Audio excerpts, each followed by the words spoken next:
নমস্কাৰ বন্ধু-বান্ধৱীসকল, HP blog and job update চেনেলটোলৈ আপোনালোকক স্বাগতম জনাইছোঁ।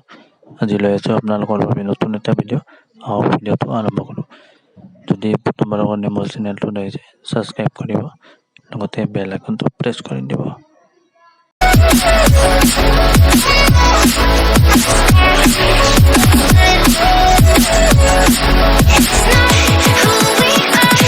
গভৰ্ণমেণ্ট 2022 তাতে পষ্ট ওলাইছে আপোনালোকৰ ট্ৰেডছমেনৰ 780টা। তাতে আপোনালোকৰ কি পষ্ট আছে জনাই আছোঁ। কনষ্টেবল কুকমেন, কনষ্টেবল ক্লভাৰ আৰু tailor barber, washerman, sweeper, printer, mason, plumber, মেল, ৱেল্ডাৰ। আৰু পে লেভেলে আছে 3। 21,700 পৰা 69,100 টকালৈকে। আৰু ইণ্ডিয়ান হ'লে আপোনালোকে অনলাইন কৰিব। আৰু বয়সৰ সময়সীমা দিয়া আছে 18 পৰা 23 বছৰলৈকে। আৰু কেটেগৰী ৱাইজ আপোনালোকৰ ৰিলেক্সেশ্যন আছে। SC ST হ'লে 5 ইয়াৰ্ছ, OBC হ'লে 3 ইয়াৰ্ছ আৰু x servicemen 3 years.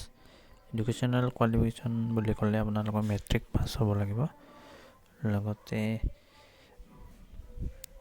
ITI training ইনষ্টিটিউটৰ আপোনালোকৰ পাৰ্চনেল উইল বি আপোনালোকৰ প্ৰিফাৰ্ড দিয়া হ'ব যদি আপোনালোকৰ ITI চাৰ্টিফিকেট থাকে। আৰু চুইপাৰৰ কাৰণে আপোনালোকৰ স্কিল টেষ্ট দিব নালাগে, তো লিখা আছে আপোনালোকৰ এডভাৰটাইজমেণ্টত, আপোনালোকে চাই ল'ব।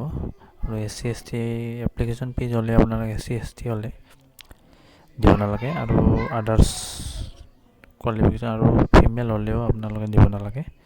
আৰু আদাৰ্ছৰ কাৰণে জেনেৰেলৰ কাৰণে আছে 100 ৰুপিজ। কেনেকৈ অনলাইন কৰিব দেখুৱাই দি আছোঁ। তো ৱেবছাইটত গৈ আপোনাৰ তলৰ পিনে যাব, ৰেজিষ্ট্ৰেশ্যনত গৈ প্ৰথমতে ৰেজিষ্টাৰ কৰি ল'ব। ৰেজিষ্টাৰৰ ফাৰ্ষ্ট নাম ভেৰিফাই। তাৰপিছত যদি আপোনালোকে নামটো চেঞ্জ কৰিব বিচাৰে কৰিব পাৰে, নহ'লে বাৰু এইটো নকৰিব। ফাদাৰ্ছ নেম দিলে ভেৰিফাই ফাদাৰ্ছ নেম আৰু মাদাৰ্ছ নেম।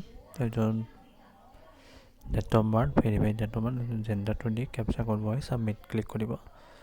তাৰপিছতে আপোনালোকৰ ইমেইল ID আৰু ফোন নাম্বাৰটো ক্লিক কৰি আপোনালোকৰ OTP যাব। OTPটো ক্লিক কৰাৰ পিছত আপোনাৰ ৰেজিষ্টাৰ হৈ যাব। তাৰপিছত আপোনালোকে লগ ইন অপশ্যনত গৈ লগ ইন কৰি ল'ব। আপোনালোকৰ ৰেজিষ্ট্ৰেশ্যন নাম্বাৰ আৰু পাছৱৰ্ডটো পাই যাব।